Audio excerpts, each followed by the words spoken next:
Very excited to be here speaking with Frank Reig here, the co-founder and CEO of Revel. So this is a Brooklyn-based startup that operates the EV ride-sharing fleet. You've probably seen them, those blue vehicles around the city, and a network of fast charging stations. And they even now have a partnership with Uber. So I want to dive straight in. And I actually, Frank, want to talk to you about the Frank pre-Revel to begin with. So we should start there. I want to... You, as I mentioned, you're a born and raised New Yorker, and I was very interested to find out that your first job, in fact, was a line chef at the infamous Gramercy Tavern. So was that just happened to be your first job, and is there anything that you take away from there that comes with you today in your journey as a founder? Yeah, no, well, thanks for having me here today. It's really nice to be up here. You're absolutely right. My first job after college was in restaurants. I spent about 5 years in kitchens, high-end New York City restaurants, places like Gramercy Tavern, like you mentioned, places like Cafe Boulud. I usually tell folks that ask about it, I think it's the best place to learn before you become an entrepreneur. Talk about necessary teamwork. Talk about being able to stay calm under pressure. I usually describe it as the military, you're just having a lot more fun. So I would say it was a great 5 years. It really set me up for Revel and beyond. You also mentioned, what was your first job? My first job was, back to who I am and how I grew up. My father owned an auto repair shop on Staten Island. So it was always a small business owner. So every single summer from about 11 to 17, I got up at 6 a.m. with him and went to his auto body shop and worked a 10-hour day. So that also gives you something as well, whether it's some of the grit or persistence you need when you're a startup founder, but that's really where it started. And how would you say New York City's changed since you were kind of born and raised here? And did you always want to, make a big impact in a city like you have with Revel? So born and bred in Staten Island, I think you had mentioned that, or born and bred here in New York City. This is my hometown. When we came up with the idea for Revel, the original idea, which are shared electric mopeds over 6 years ago, the natural starting place was New York. I'm not going to be born and raised in New York and move to Austin to start this business. So for me, yeah, there's an emotional pull here. And then a lot of the roles that you've had since then have been kind of in the sustainability and focusing on energy space. So when did you realize that these were topics in particular that were interesting to you? Yeah. So when it comes to energy, when it comes to the environment, again, it goes back to who you are as a person and why you're doing something. When I was 13 years old, I was an Eagle Scout already. Right? I grew up a block from the beach on Staten Island. I grew up fishing every single day. I'm the type of person that's just as comfortable doing a week backpacking trip in Adirondacks as I am pitching an investment firm in Hudson Yards. So I think I love the environment. I love clean air. I love clean water. It's just how I grew up. So I think all of that's related to what we do today at Revel. And let's talk about the origin story of Revel. So what was the moment that you first decided that you wanted to be a founder? And you met, of course, your co-founder whilst working at GLG. So talk to me about how it all came about. Yeah, I think a lot of folks here know Revel as the blue electric cars you see here in the streets of New York. The business is very different today than what it started back in early 2018. So I mentioned it earlier, but we started as shared electric mopeds. So think of a Vespa that's fully electric, but you don't need a motorcycle license to drive. That was the original idea. That started in December 2017. I was on vacation in Buenos Aires, Argentina, and it is a moped down, moped city down there. December in the Southern Hemisphere, that's the summer. It's just like some sort of light bulb went off of why is this vehicle type not in a city like New York? So I came back after that vacation. I couldn't stop thinking about it. Googling mopeds, shared electric mopeds. Can I launch something like this in New York City? So that was the initial sort of light bulb idea, traveling, seeing shared electric mopeds in another city, and then bringing that to New York. Obviously, the journey of Revel over the last 6.5 years, a lot has happened from shared electric mopeds to what we're doing today. But I'm happy to dive into that as well. Yes, and we definitely will. And how did you, I'm interested to know what your first kind of investor meetings look like. How did you convince people to take a chance of you and your co-founder? So here I arrived back in New York, January 2018. I can't stop thinking about this idea of shared electric mopeds. And I'm immediately thinking, who do I start this business with? And there was a colleague of mine, Paul Suey, who's still my co-founder today and runs our infrastructure business, our EV charging business. And we just worked really well together at our employment, which was a firm called GLG, Gerson Lerman Group. We worked together for about 2 years. And I just thought, this is the person I want to pitch first. I want to pitch this idea to him and see if anything sparks.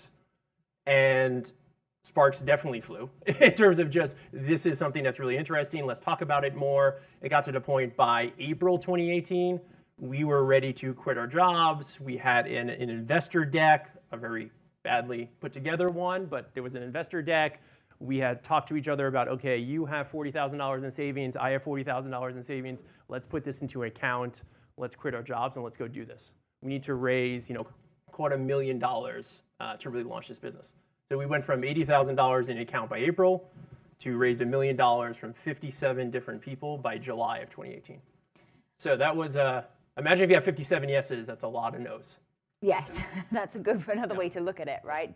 And you mentioned this yourself, that Revel today is very different to Revel that you started out with from the electric mopeds to, of course, the ride sharing and the fast charging stations as well. So how did this idea to shift towards the EV ride sharing come about? And then obviously the charging. So when did you decide to kind of transition the business? Yeah.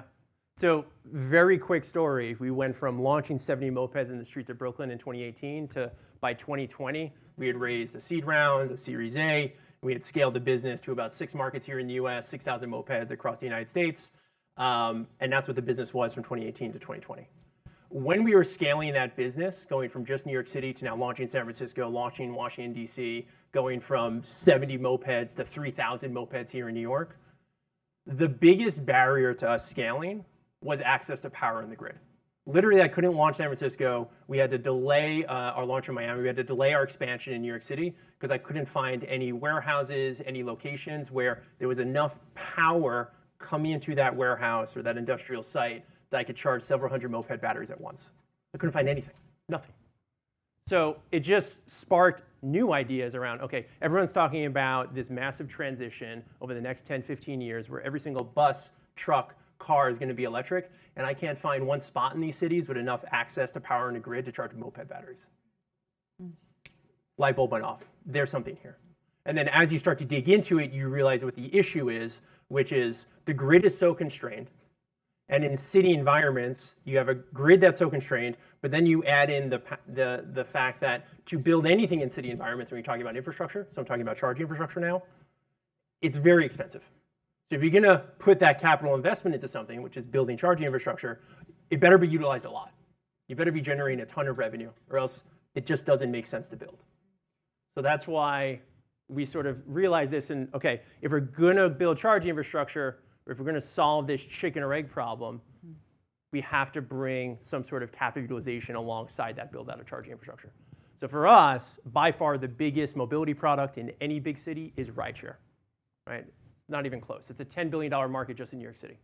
So if you're really going to bring capital utilization to an infrastructure build out, you have to go after the rideshare market. So that was the idea.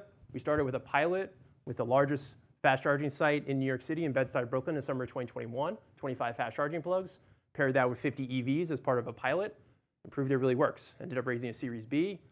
Now we're sitting here today with 550 vehicles, the 4 largest charging depots in New York City, and a lot more coming this year. So I know it's a little crazy, but that was the transition from mopeds to seeing where we really need to bring this business. Yeah, and you talked about the chicken and egg problem because, of course, if there's only a few EVs on the roads, and then and then you don't have the charging equipment, then how do you really get that transition off the ground? But also talk to me then about first mover advantage. So you're getting in here, when others aren't. You're getting here early. Have you locked up the best locations? And do you think it's going to get a lot tougher, in fact, for getting the physical space, getting the retail real estate available for another 50 chargers or so in the best locations? Yeah. So just for folks here, we're building, think gas stations of the future. We're not trying to put 1 or 2 fast chargers at a Walgreens or a Whole Foods. We're trying to put 15, 30, 50 fast chargers in a really strategic location in a big, dense urban area like New York City. No parking fees, no access fees, just come on in, charge your car in minutes, not hours, right? To do that in reality, and we have the 4 biggest depots today for fast charging in New York City and a lot more coming, but to do that, the biggest barrier without a doubt, and what is that first mover advantage and what is our competitive moat moving forward is access to power in the grid. There are entire neighborhoods, entire sections of New York City. You go to Con Ed and say, I need 5 megawatts of power to put 30, 40 fast chargers here. 5 megawatts of power is probably more power than what this building has. Con Ed just sort of says, yeah, it's not happening. Or maybe we can get it to you in 10 years, right? So number one barrier is access to power. But then you have all of these other competing problems. I call it like the Venn diagram of problems. Then you have zoning. 90% of the city just cut out right there. Right? So just 90% of the city, day one, you can never build a fast charger and the zoning doesn't work. Then you have permitting, Department of Buildings, FDNY, all of the different permitting agencies to make infrastructure real in a city like New York or San Francisco. And then the fourth one that no one really talks about, but it's another big one, is rational landlords that want to charge reasonable rents so you actually get a business deal done. And is it even a good site for charging? So you match up all that, you can literally, each site we have is like a unicorn. And we've been building our pipeline of infrastructure since 2020. So we're building a 60-stall site in Maspeth, Queens, where the LIE meets the BQE. It's just perfect infrastructure. We signed that lease in January 2022, I believe. It's going to go live December 2024, so full 3 years. 3 years moving at startup speed, that's how long it takes to get things done. You talked about how your ride sharing complements the fast charging business, but I'm interested to know, is public fast charging, is that the ultimate direction for the company, or do you still see ride share growing alongside it? Because I'm interested in the business model here too, because especially if fast charging is the future in terms of like generating revenues and profits, is that area that you would want to focus on, or will you still be doing the ride sharing? Yeah. This is probably the number one investor question we get asked. Are you an infrastructure business or are you a rideshare business? And I tell them all the same exact thing. We have an integrated strategy, because if you just have one or the other, it does not work, right? All investors will tell you, oh, we just raised a climate fund. We just raised an energy transition fund. We are so excited about urban fast charging infrastructure. Yes, there's a ton of capital for this. There's a ton of capital for this if it's highly utilized fast charging infrastructure. So that's the key differentiator that no one's really understanding, right? So without our captive rideshare service, going from 50 cars to 550 cars, and it's going to grow, alongside that growing infrastructure network, it's just very hard to make the economics work. It's just really hard to drive enough utilization, enough electrons from all that infrastructure to simply just grow a charging business on its own, which is why in a city like New York, there is no charging today, because it's very hard to make work. You have to have this integrated strategy. Mm-hmm. With that being said, for those that follow the capital markets, this isn't 2021 anymore, right? There's a real value to money that you raise. It is much harder to raise money in this environment, which is one of the reasons why I know Revel, for instance, we finally brought the rideshare business as we've scaled to fully gross margin positive. So the ability to cover the cost of any ride you deliver. We got there in Q4, and now we are on a clear march to EBITDA profitability by Q4 of this year. So as we scale the rideshare service has to produce cash in the next 18 months, not just EBITDA profitability. So that is the number one priority with our board, number one priority at Revel. I know there's a few Revel employees out there today in this audience. You ask them what's the number one priority, EBITDA profitability by Q4, build 500 fast charging stalls between SF and New York by 2025, right? So it's just very clear what we're doing. And between the micro mobility and the ride sharing business, Revel has had to interact with a lot of regulators, of course. So how's the approach to dealing with the government different to perhaps tech companies previously? One thing that's unique about Revel is we're building real things in the real world. We ran 6,000 mopeds across some of the most complicated cities in the country. We're running 550 vehicles, 12, 14 hours a day in some of the densest cities here in the US. We're building infrastructure, the type of infrastructure that's never been built before in a city like New York. So yes, we work a lot with regulators, with politicians. An ethos we took from day one was always be proactive, communicate, make sure the regulator knows who you are. So let's take mopeds, for instance. When 70 mopeds hit the streets of New York City, I had the local council member where we launched the mopeds come to the press conference and speak. Why did that council member come? Because we went to his office, we talked to him, we got his staff on board, he understood what we're trying to build here. That took proactive communication. You never want to surprise regulators. You never want to surprise politicians. I think we've just always had that ethos from day one, which has allowed us to grow our business. And on that point, what was probably your most challenging political moment for the company? Yeah. Revel's done, not to be immodest here, but we've done some pretty awesome things on the regulatory side. We launched Austin on mopeds back in 2019. We changed state law in order to allow that to happen. That took myself, our government relations team, flying down to Austin, the State House, multiple times, meeting with every single member of the Transportation Committee on the Senate and the House to get them to change the legislation to allow us to launch, right? So this is a New York company going into Texas and changing state law to allow launch. Like, we generally have a pretty good idea of the politics, the regulations to get things done. I think that's something we've done really well. But your question is, when has that hit a bit of a brick wall? Mm-hmm. For those that know a good amount about Revel, when we initially launched our 50 EVs, keep in mind, we're building public fast charging infrastructure that does not exist in this city. And we're being the first mover in building a ton of it.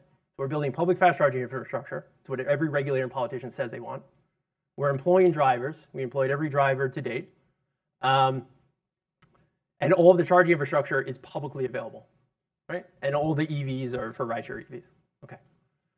In 2018, the New York City put a cap on any new rideshare licenses. Uber had expanded too much. I get it. They put a cap. Totally makes sense. No more rideshare licenses for traditional rideshare sector. But they left, hey, but if it's fully battery electric, you can still get a license. Because we want to make sure there's competition to the incumbents. We don't just hand them a monopoly. We want to make sure there's competition. We also want to make sure we electrify the entire fleet. So there was a carve out for battery electric vehicles. Great. We're launching 50 battery electric vehicles. We're building charging infrastructure for the city, for the public. What is there not to like? We're employing drivers. Okay, great. What we did was we went to the taxi commission and we did all the paperwork. Those that ever want to launch a rideshare company or taxi company here in New York, there's a lot of paperwork you got to do. Insurance, corporate structures, you name it. There's a ton. It took like a couple months to just like get it all done. And then you get what's called a base license. All right, you're approved, base license, you've got it. And in the taxi commission website, it said, pending, approved. We got our base license number, everything is good. Great. Let's now reach out to the taxi commission. Now that we did all the regulatory stuff, we're approved. Let her know we're launching next month to give them a heads up, because that's what we do. Mm-hmm. We don't surprise anybody. Let's just say that conversation didn't go quite well because of some political things happening behind the scenes. The next day in their portal, our license went to pending. Imagine that. Mm-hmm. So that's when you go to war. So you have to go, that's it. It's just like, there's nothing else. You did everything you could, and then clearly there's something political happening. Nothing to do with regulation. It's just political behind the scenes, and the only way to win that war is PR. And eventually we won the PR war. We eventually got the Secretary of Energy, Jennifer Granholm, to do a ribbon cutting at our first fast charging site that summer. And the New York Post ran a headline the next day, Biden approves what's up de Blasio. And then it went back to approved the next day. So I don't know what that teaches you. That's just sometimes you run into a brick wall that is politically driven, and then really you just got to win the PR battle, because that's it. Because what else are you gonna do? You're gonna sue the city? That's never gonna. No, that doesn't work. So I'm happy to give any more advice about the regulatory side of things.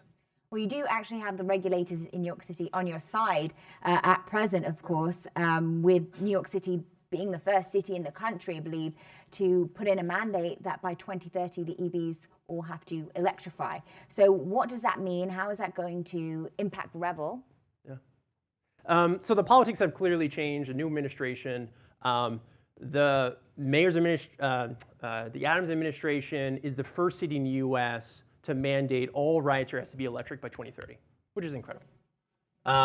They didn't just release a headline, they also backed it up with real policy work. They then issued 10,000 new license plates for the rideshare industry that all have to be battery electric. They were taken up by the industry in like weeks. And now there's 10,000 more rideshare vehicles on the streets, all electric. Our public charging utilization across our 4 charging stations has gone up about 10x in the last 90 days since those vehicles were released.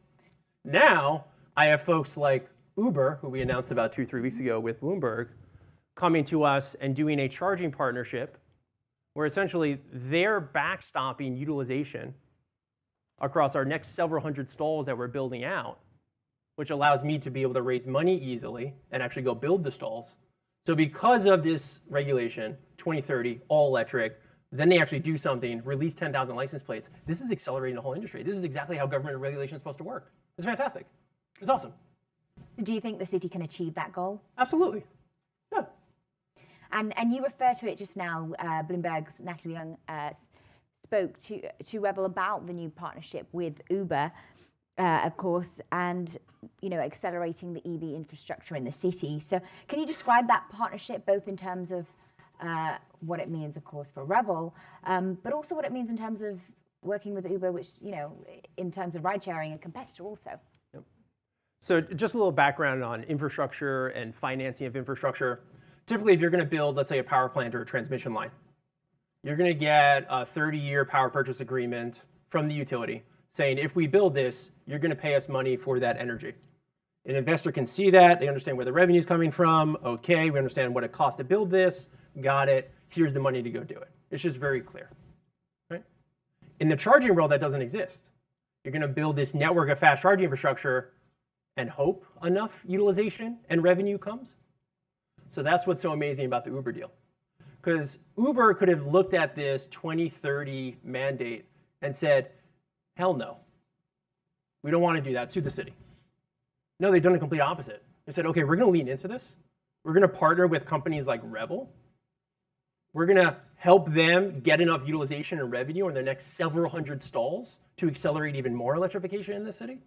That's amazing. So I got to give kudos to Uber as well. They could have taken a very different path with this regulation, and they've gone the exact opposite direction. And talk to me about now the future of Revel, and where do you see the company in 5 years' time, and do you have any plans to IPO? Yeah. In 5 years' time, I think a lot about as we go from the 4 largest charging stations in a city like New York to having 50 plus. So going from a little less than 100 charging stalls to thousands of charging stalls. And I think about our fleet going from hundreds of vehicles to thousands of vehicles. What starts to get really exciting is, since we're so vertically integrated, we own and operate the charging infrastructure, we control the fleet, the driver, the consumer app, the customer. You start to look at this business, you have all these interconnects to the grid. You control the vehicles, you control the charging infrastructure. Think of each vehicle as a little power plant, a little energy source. It's almost like a distributed power plant on wheels that we're moving around. Because everyone thinks of charging infrastructure as only taking electrons from the grid. But what about pushing them back in? So that just gets me really excited. As we build this integrated business, you start to see a whole nother revenue stream on the energy side. So that's exciting. And in terms of expansion, I know you're New York City, San Francisco, I think you mentioned DC. Where else are you hoping to expand? Yeah. For us, just look at the biggest, most profitable rideshare markets. And there's clear ones in the US. LA, Northern California, the Bay Area, Chicago, New York. They're above and beyond any other city in terms of profitability, just market size for rideshare. There are also places with a constrained grid where being a first mover in infrastructure is super beneficial to a company like us. So, yeah. So we are, of course, sat in a room with potential soon-to-be entrepreneurs. So I'd be remiss if I didn't ask you what advice you could impart to them. So, I mean, let's zoom out and see the big picture here. Of course, Revel has been very successful, but we know for many entrepreneurs starting out, it's not always a very smooth ship. And of course, you could be having multiple startups before you actually land on one that could take off. So what are some of the kind of principles that have kept you on track and helped you go forward with your business? It's a really good question. I could tell you things like continue to stay super curious and make sure you shut your mouth more, right? Especially if you're in a CEO seat, it's very tempting to always be talking. Just quiet, like listen more. Don't be the biggest mouth in the room. I can tell you things like that. But honestly, I'm gonna go a different direction. God, make sure you're having fun. Because the job is so stressful. It doesn't matter if you're a startup founder at angel round, seed round, a growth stage, pre-IPO, it is a stressful job. When things are going well, they're not going that well. When things are going bad, they're not going that bad. So you're constantly trying to have this like even keel. But are you having fun? So sometimes I look at my co-founder and we'll be in a one-on-one or just chatting about whatever. And we start joking around a bit. It's just like, because life in itself is kind of absurd, right? So when you just look at it through that lens, everything just gets easier. So always have fun, which I like. And you've also said always that you're always in fundraising mode. So I'm going to go pivot over to there, actually. Is that true today? And what's kind of the growth roadmap for Revel? Yeah. It has been true to date. You know, we've raised 5 rounds of capital now over the last 6.5 years. So yes, that is constant fundraising mode. If I could give any advice to folks out there that are capital raising or are thinking about capital raising, when you actually start the capital raise, a lot of the work is before that. Having the coffees and the relationship building, identifying investors or firms that you think would be interested in your company, so that when you actually are fundraising, they know you. So that's one piece of advice I would give. It's really important to develop those relationships. We're currently in the market raising a pretty significant Series C. I think potentially the person that will lead this round, I started talking to in 2020. Right? So that's 4 years of relationship building, and now potentially they may very well lead this round. So I would just have that as like a piece of advice in terms of raising. I think there's another part of your question, though, that maybe I didn't address. It was just about, I guess, the growth roadmap there. But we can move on, actually, because being now, 200 million plus in venture capital funding, what do you think kind of really, what are some of the points that maybe shook you up about the whole fundraising process when you first started? Yeah. I think one thing I've gotten better at is I tend to be a little square-headed in terms of just sometimes taking the hardest path. So what I mean by is talking to everybody, having as many investor conversations as possible in a week, talking to anybody who will talk to me. And I've learned over the years and over the different rounds of capital that each investor typically has a sweet spot, check size, where you are as a company in terms of your profitability pathway and revenue pathway, sector. And if you really try and force anything outside of that, you're kind of just hitting your head against the wall. So I would say in general, do less of the Frank approach, which is just constantly banging your head against the wall and talk to everybody. And I've gotten a little bit better at this. And prioritize who you're actually going out to and be really strategic to try and get an introduction, try and find that person. I raised 2 rounds of capital off a cold email, so don't tell me cold emails don't work and you need an introduction, right? So I would say be more targeted, don't try and spray and pray, really find the type of investor for your company. You're just gonna have a much better success and be less aggravated.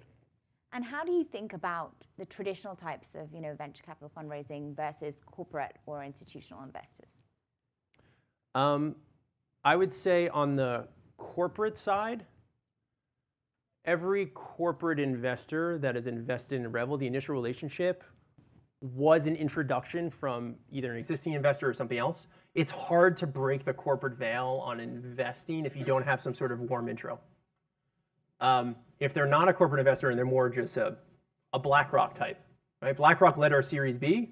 I met Martin Torres, who led our Series B from their climate infrastructure group at a climate tech happy hour. And I saw someone with a really expensive jacket on. I said, that's somebody I think has money. And I walked up and started a conversation. And then 2 months later, led our Series B, right? So like there was no warm intro. And I think investors are a little more open to that. And you just have to put yourself out there. Yeah, that's one way to do it. And talk to me, about, as we're talking about your journey, and you've given, some sound advice here. What is probably one of the actual biggest mistakes that you've made? And how did you learn from that? And what was the outcome of it? Oh my God, I'm pausing because I've made so many mistakes. All the typical ones, hire too fast. It was the wrong hire and didn't just make the change sooner and you kept them on board too long. The typical things you always hear, I've made all of those mistakes. That's all I got right now, sorry. No, it's all good. And also talk to us about, I guess, within this space, where do you think, an idea maybe in transportation or in energy that you think hasn't really been looked at enough and there's some potential there? So it's interesting, my mind, when you said that question just now, immediately went to not necessarily an investment idea, but something I don't understand why, if there's policy folks out there, why this isn't just happening. Why is there not more pedestrian space? It may sound weird coming from a rideshare company and someone building fast charging infrastructure, but there's nothing better than a city with more space dedicated to pedestrians. I see it as like the simplest political win. You're not giving it to bicyclists or car people. It's just like, this is for New Yorkers. Like, get everybody out of here. This is pedestrian space. I don't understand why that doesn't happen more, especially in a place like, for instance, the financial district. Why are there any vehicles there? Mm-hmm. I just feel like it would make for such a better city and urban environment. So that's one thing I wish I saw more of. And you have opened a fast charging station downtown, right? I believe I read, but soon. Soon, okay, Yes. To come, because I live in that space. So. July, it'll be right off the FDR. Yeah. Nice. And talk to me about, you talked also about Revel's growth prospects and that you just had positive growth margin in the last quarter of last year, and that you aim to be profitable by the end of this year. As a high growth company, I mean, talk to us about that journey for, achieving profitability and, what you learned from that, where you still have to go in terms of growth. Yeah. I think we're continuing to just get better at driving towards profitability as a company. I think it's a muscle you continue to have to build. How do you organize teams or yourself internally to drive certain metrics to get to profitability? Do those key KPIs or key metrics change as you scale the business? So what you went into it 6 or 9 months ago are actually now changing as you've learned more. So there's no perfect formula. I think it's just continued focus, broad communication across teams, making sure everybody knows what we're trying to do, that we know the target, which for us is EBITDA profitability for New York City rideshare, Q4, October to be specific. And the pathway is going to change a bit as we get there. And I think everybody has to realize that that's any startup. But at least the metric is there, the target is there, and we are tracking it religiously. And Frank, as a CEO, you're inspiring, of course, your team, and a lot of us in the audience here. Is there any kind of final message that you also just want to kind of share that we perhaps haven't covered in the conversation? Well, that's another really good one. I'll target this comment to anyone out there looking to start a company. If you have a significant other in your life, make sure there is a ton of communication with that person about what this is going to mean for the both of you. You potentially have a high-paying job, and it's going to be the complete opposite very shortly. You're potentially going to be able to come home at 5:30 every day, and that may very quickly end. I would say that's probably one thing I messed up on, was just I launched Revel without bringing my partner along, and it caused some, that was a year in our relationship that was hard, because I did not do enough communication bringing that person along. So I would say if you're thinking about a startup, you have someone in your life, make that a priority, a lot of communication. That's my advice. Okay, well, thank you, Frank. I think on that note, I am going to open it out now to the audience, who I'm sure have, a lot of questions for you. So if we have a mic, we can probably. I'm Yue. I'm the founder of Anki, a robotics company, and my background is in product management and operations. So my question is, I'm sure you have done this analysis, but if we look forward 10 years from now, I believe many vehicles will be autonomous. So then technically the vehicle should be able to drive itself to a charging station 10 miles, 15 miles away from here, as opposed to congregating in the center of the city for charging. Mm-hmm. They only need to be charged once a day, most likely, right? Mm-hmm. So they can go out there at night and then come back to where the demand is in the morning.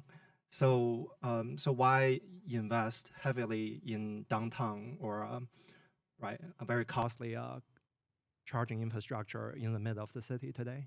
Yeah. So let's take San Francisco as an example of that.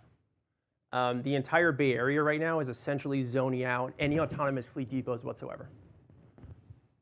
You can't build an autonomous fleet depot in the Bay Area right now. It's completely getting zoned out because we're running into issues. People think we're autonomous, and we're having trouble getting some of the permits. So it's just an example of thinking about big, complex engineering issues without the policy implications and what it means for people and neighborhoods and communities. So it's just one example I would give. The other piece here is, no matter what happens with autonomous, whatever that timeline is, you're going to need folks operating that fleet. You're going to need that fleet to be able to be charged. And I think there's going to be a ton of demand for urban area charging fleet management. So I guess it's just like you have a thesis and I have a thesis, and potentially they'll meet somewhere in the middle as well. Maybe some places will have those ex-urban areas, but I think there's going to be a ton of demand for the urban areas too. Hi, Frank. Thanks for coming out. My question is, what are your thoughts in general on congestion pricing? And then, I guess the second part would be, how is it going to impact your company, if at all? Yeah. So in the congestion pricing, at least the way it's written right now, and I believe everything is moving forward like this, all rideshare vehicles, so Revel's in that bucket, will pay, I believe, $250 was the last time we were talking about it. So $250 to come into Manhattan. So it's a different charge than what a private vehicle would be, because obviously a rideshare vehicle is providing a different kind of benefit to everybody. So essentially, I think of it as another fee, another tax. I don't think it's going to do much to harm the business in general. So a $30 trip now became $32.50. So that's what I think about it. It will be a pass-through, yeah. Hi. You worked a lot with changing of policies based on entering the market. The regulations and policies for having like EV infrastructure for the power grids and stuff was not in place initially. As you said, even in Austin, it was tough to get the electric vehicle started there. A lot of other industries have similar problems where there isn't enough regulation and policy to support what they're trying to do. Mm-hmm. So how does one tackle that? Yeah. I'll give you a great policy I'd love to see in New York City. Currently, in order to get a power upgrade of like 3, 5, 7 megawatts, like I've been discussing for some of these bigger fast charging sites, it'll take 2 to 3 years, and that's if the grid can even support it. A great policy idea to really supercharge the charging industry would be, hey, if it is public fast charging infrastructure or just public charging infrastructure in general, why doesn't it move to the front of the upgrade queue? A condo building takes 5, 6 years to build anyway. They can wait 3 years. It's not mission critical to that development. But a fast charging infrastructure site, we're negotiating with a landlord, I can't just pay rent for 3, 5 years until the power comes there. So it's just like another example of like, God, this is such an easy policy change. But clearly the realities of making that policy change are extremely difficult. And I don't have the magic wand for that. But I'm just giving you an example of a policy change I'd love to see right now and I'm advocating for, because it would supercharge the infrastructure for EVs, because you don't have to wait 2, 3 years anymore. And there's a huge economic cost on companies like us by having to do that. And it's one sentence in a pen, but it's really hard to do.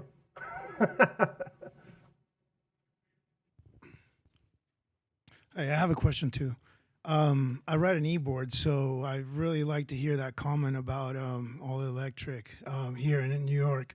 I heard you say earlier that all EVs are kind of mandated to be electric, but all EVs are electric.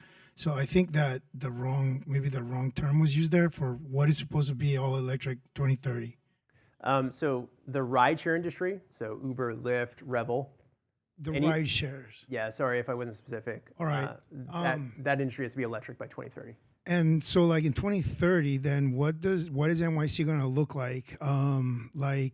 Is everybody going to be using rideshare electric? And what happens to all the PEVs, like e-boards, electric scooters, electric bikes? So anything that's not the rideshare industry isn't impacted by that regulation.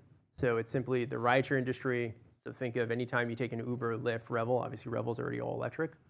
There are stepping stones between now and 2030.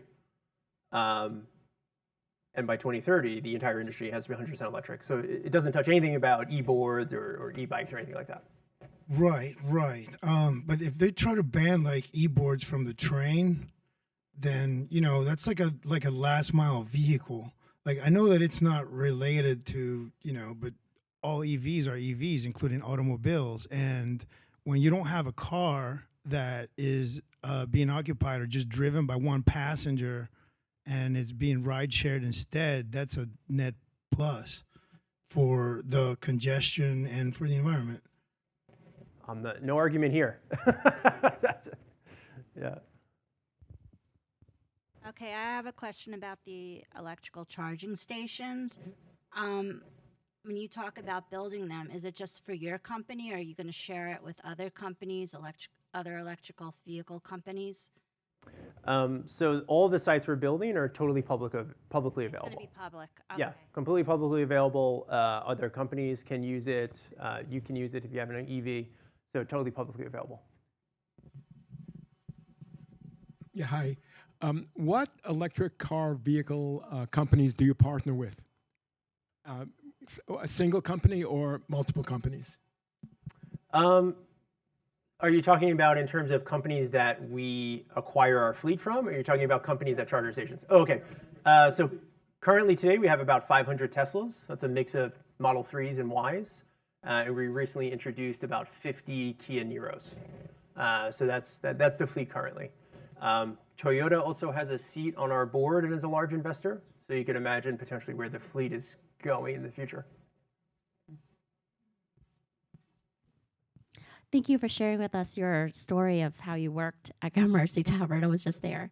So that's so cool. And then I also really enjoyed how you said that you quit your job when you raised the capital, and it was in 2018 from 57 investors at $1 million. And my understanding was it was like 25K to 250K per investor. So how did you go like crowdfunding, or how did you get 57 people? Yeah. So it initially started with 40K each from my co-founder and I to show everyone that we're serious. And then a lot of it came from folks I grew up with, friends of mine from high school, college, brothers, sisters, giving $5,000, $10,000, $20,000. So those were the initial investments. That probably got us to about 200, 250. And then as things started to really build a momentum, friends of ours would make introductions. Hey, this is an investment banker I went to college with. You should talk to him. This is a lawyer friend of mine. You should talk to her. The largest check we ended up raising of that $1 million was $150,000. And I remember when we got that check in the door, I couldn't believe it. I was like, oh my God. We actually have, this is a fun story, we have a conference room at our headquarters called Fish King, because that gentleman owns the biggest distribution network for wholesale fish and seafood in New York City. So we have a conference room dedicated to him at Revel, Fish King, largest check in angel round, $150,000. Going back to sometimes there's just luck. I remember riding my bike to the Navy Yard for a meeting with some other investor, and the Fish King had been ghosting me. He seemed really interested and then just stopped replying to my emails. And as I'm riding my bike to the Navy Yard, I see him. I say, Mark. And I bike over. What the hell? You've ignored my emails. What's going on? And I just kind of like made him take another meeting with me, and then he wrote the check after that. So that was just luck. That's like one of those luck things. Yeah. It's really inspirational. Hi, Frank. We could have missed it, but I wrote my question. Can you share with us your pain points relating to the Revel mopeds in New York City, and would it make a return in New York down the line at the dawn of this whole congestion pricing, and what effects it would have into opening streets? Yeah. At the end of the day, the moped business won't be coming back, unfortunately. I think it's really important for, especially a startup with limited resources, you have to focus. And we made a strategic pivot back around 2022. We were going, after we had launched that pilot and saw the success, we were going all in on this. Also, the investment capital was there for it. And we ended up rolling the moped business down completely at the end of last year. So unfortunately, just due to focus, where investor appetite was, where we saw the direction of this company, unfortunately, it didn't involve mopeds. But it hurt me too. That's one of those really hard sort of like CEO founder decisions you know is right for the company. Does not make it easy. Obviously, one of the persistent criticisms of EVs is you can obviously take the tailpipe off the car, but all that matters is where the electrons are coming from. How green is Revel's grid now? I saw that you've done some work with a company called Grid Rewards and virtual dynamic power response, but how green is it now? Where could it be in the future? Are you doing any partnerships or infrastructure focused on that? Could you put solar at the charging ports, et cetera? Yeah, I could not agree more that there's kind of two issues when it comes to, air quality. There's air pollution, and then there's carbon. And I think one thing, no matter what the grid mix is, I think we can all agree when there's literally no tailpipes in the city, it makes it a lot easier to breathe.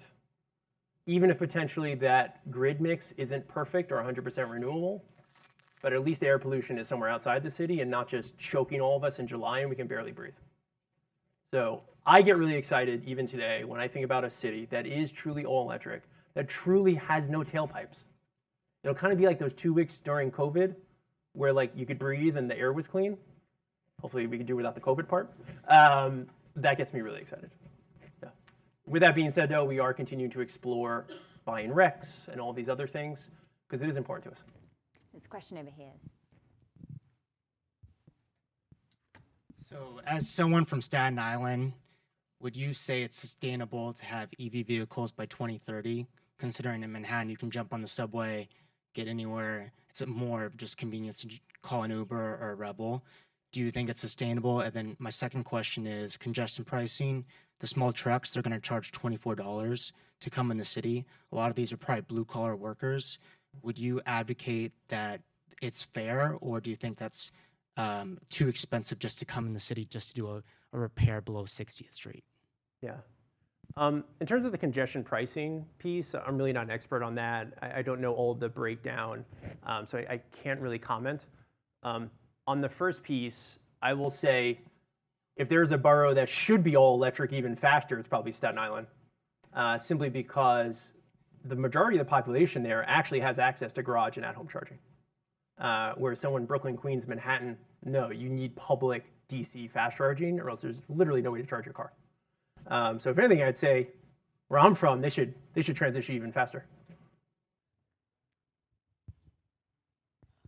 Thank you very much, Frank. So my question is, you mentioned utilization as a major hurdle for installing infrastructure. How does that compare in New York versus Austin, San Francisco, or even a lower cost MSA? Yeah. I'm really excited to be able to answer that in a more full way. What I mean by that is we are launching our first fast charging sites in the Bay Area in the second half of this year. And I'm really curious to see, because we're launching ahead of any rideshare launch. This is just purely, we are building infrastructure and it's going to be infrastructure only for a period. What kind of utilization rates we can drive? Is it 18%? Is it 29%? We're running our sort of data science, behind the scenes, understanding what we're predicting, but I'm curious to see what it is in real life. So I'm pretty excited to be able to answer that question shortly. Right. But for those, sorry. No, carry on. I was going to say, just there's been a lot of data come out recently from folks like Stable Auto talking about essentially just by scraping data off fast chargers here in the US, utilization rates on average across the country basically doubled last year. Went from about 9-10% to 19-20%. So it's pretty exciting. Just we're seeing the fast charging industry really start to be able to have a certain level of utilization that makes sense for this business. Yeah. Well, on that note, we are actually running out of time, but thank you all for your insightful questions. And Frank, thank you so much, CEO of Revel here. I feel like we could have talked a whole lot longer. So thank you for sharing your insights for us.